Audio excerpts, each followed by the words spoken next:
For 15 years, Sheikh Hasina Wajid ruled Bangladesh with an iron grip, presiding over a period of remarkable economic growth and transformation. Under her leadership, the country's GDP soared, infrastructure projects flourished, and millions were lifted out of poverty.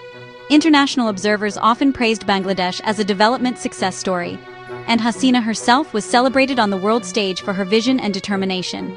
The nation became a global powerhouse in garment exports, with factories bustling day and night, providing jobs to millions, especially women, and fueling the country's rapid urbanization. Bangladesh's economic miracle was built on the backs of its workers, and the world took notice as "Made in Bangladesh" labels appeared everywhere. Yet this progress came at a steep cost. As the economy grew, democratic institutions withered. The government cracked down on dissent, opposition voices were silenced, and political opponents faced harassment, arrest, and even exile. Parliament became a hollow chamber, and the rule of law was replaced by fear and intimidation. The Awami League's grip on power tightened year after year, turning Bangladesh into a de facto one-party state. The opposition BNP was systematically weakened, its leaders imprisoned or forced underground, and the political landscape became barren of real competition. Corruption flourished in this environment. Political loyalty was rewarded with lucrative contracts, government jobs, and access to wealth.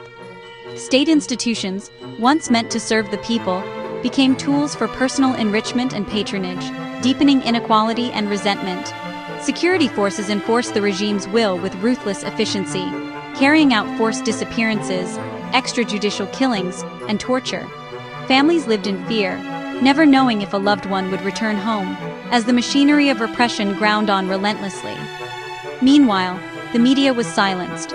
Journalists faced threats, censorship, and violence, while independent newsrooms were shuttered. The flow of information was tightly controlled, and the public's right to know was sacrificed for the regime's stability. By mid-2024, public frustration reached a breaking point. Corruption scandals erupted, and the cost of living soared, exposing the fragility beneath the regime's carefully crafted image of stability. Ordinary people struggled to afford basic necessities, and anger spilled into the streets. Once hailed as the daughter of the nation's founder, Hasina was now seen by many as a tyrant who had betrayed her father's democratic ideals.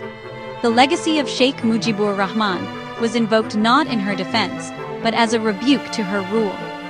In the end, it was not a rival politician or foreign power that threatened her reign, but the nation's own youth, energized, determined, and unwilling to accept a future built on fear and silence. The winds of change were blowing, and Hasina's long reign was about to face its greatest challenge yet.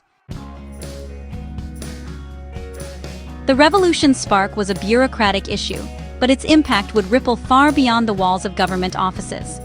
The government's job quota system reserved a significant portion of public sector jobs for specific groups, including descendants of freedom fighters, women, and ethnic minorities. While intended to address historical injustices, over time, many felt the system had become rigid and unfair. University students, who had spent years preparing for competitive exams, saw this as a barrier to merit-based employment.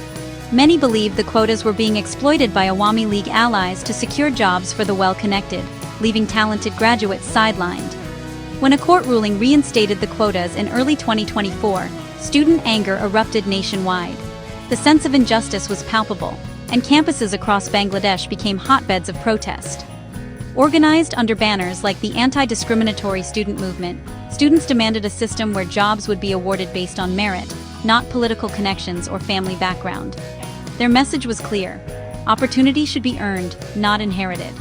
Peaceful rallies and roadblocks quickly spread from Dhaka to cities and towns across the country. Social media became a powerful tool, allowing students to coordinate, share their stories, and rally support from a wider public. Their call was for reform, not regime change, but their unity was unmistakable.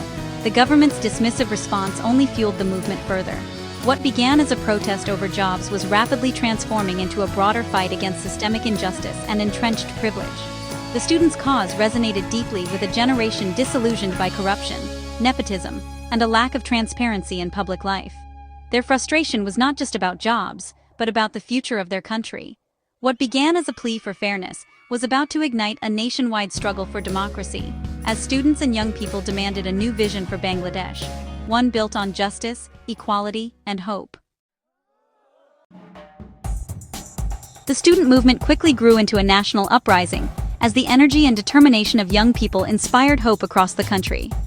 What began as a call for justice on campuses soon spilled into the streets, capturing the imagination of an entire nation. People from all walks of life, elderly citizens, women, children, and workers, joined the swelling crowds, united by a shared sense of injustice and a longing for change. Protests spread rapidly beyond Dhaka, igniting demonstrations in cities and towns across Bangladesh. Millions stood shoulder to shoulder, their voices echoing through the streets in a collective stand against years of corruption, repression, and broken promises. The government responded with force, unleashing pro-regime activists to attack demonstrators and attempting to silence dissent through intimidation and violence. But instead of quelling the movement, these brutal tactics only fueled the fire. Images of bloodied protesters and shocking violence spread rapidly on social media, sparking outrage both at home and abroad. Major highways were blocked, government offices shuttered, and the heart of Dhaka was brought to a standstill by crowds demanding justice and accountability. Student leaders coordinated actions using encrypted apps, outsmarting authorities at every turn. Makeshift medical clinics sprang up at protest sites, providing care to the injured and support to those on the front lines. Volunteers organized food and water for protesters, setting up community kitchens that became symbols of solidarity and resilience. The movement's demands evolved, shifting from calls for quota reform to a single powerful message that echoed through the crowds. Step down, Hasina. What started as a student protest had transformed into a popular revolt, a united call for a just and democratic Bangladesh, with the national flag waving proudly above the masses.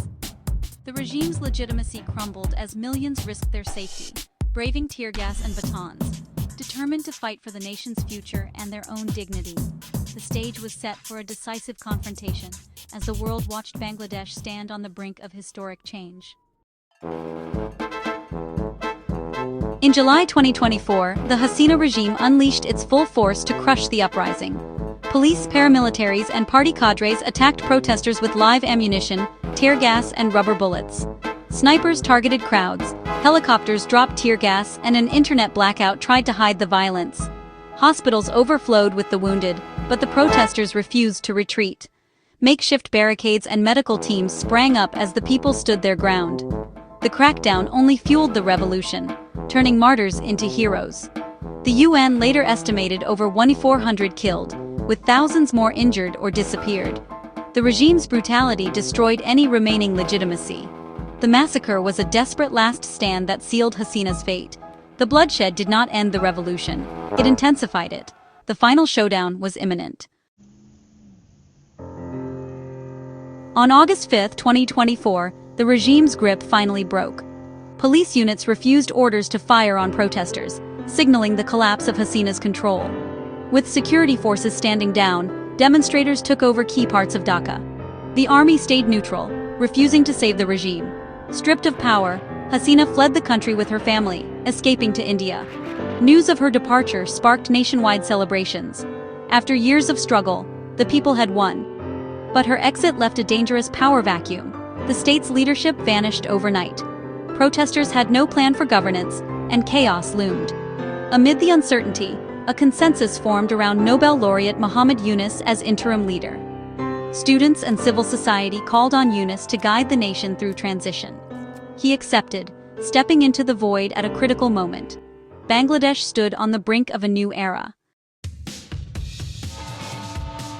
With Hasina gone, Muhammad Yunus became chief advisor, tasked with stabilizing a broken nation.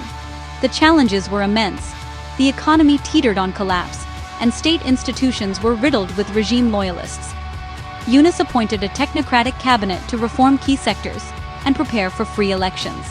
He pledged to dismantle oppressive structures and hold those responsible for protester deaths accountable.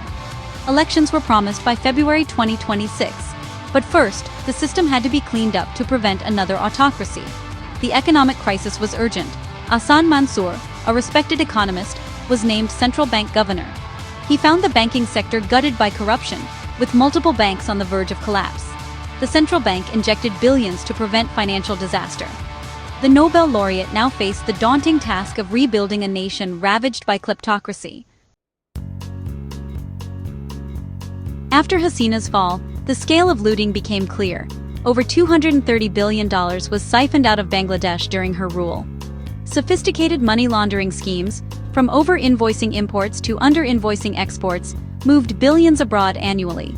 Informal networks like Hundi enabled vast sums to vanish without a trace. The interim government formed a special task force to recover stolen assets, led by Ahsan Mansour. But the money was hidden behind layers of shell companies and offshore trusts, making recovery slow and difficult. Bangladesh faced a tough choice: pursue lengthy legal battles or negotiate quick settlements to reclaim some of the wealth. The hunt for the nation's missing billions had only just begun. Corruption under Hasina was systemic. State power was used for personal enrichment at every level. Major infrastructure projects became sources of massive kickbacks for the ruling elite. The regime seized private banks, forcing owners to hand over control, then used them as personal piggy banks. Politically appointed boards issued huge loans to cronies, hollowing out the financial sector. Groups like Alam Group allegedly extracted billions, leaving banks near insolvency. Stolen wealth funded luxury properties in London, Dubai, and Toronto. Former Land Minister Saifuzzaman Chowdhury's UK assets were frozen, and even Hasina's family faced scrutiny. The kleptocracy's reach was global, and its unraveling exposed the depth of the regime's corruption. The challenge now was to prevent history from repeating itself. By late 2025, Bangladesh stood at a crossroads, hopeful, yet wary. The student-led revolution toppled a dictatorship, but the deep state and corrupt elites remained entrenched. The interim government worked to reform institutions and prepare for free elections, but resistance from old power networks persisted. Business conglomerates and regime loyalists threatened to perpetuate the cycle of corruption. The opposition BNP was poised to return, but doubts lingered about real change. The revolution's true test would be building lasting checks and balances to prevent future autocracy.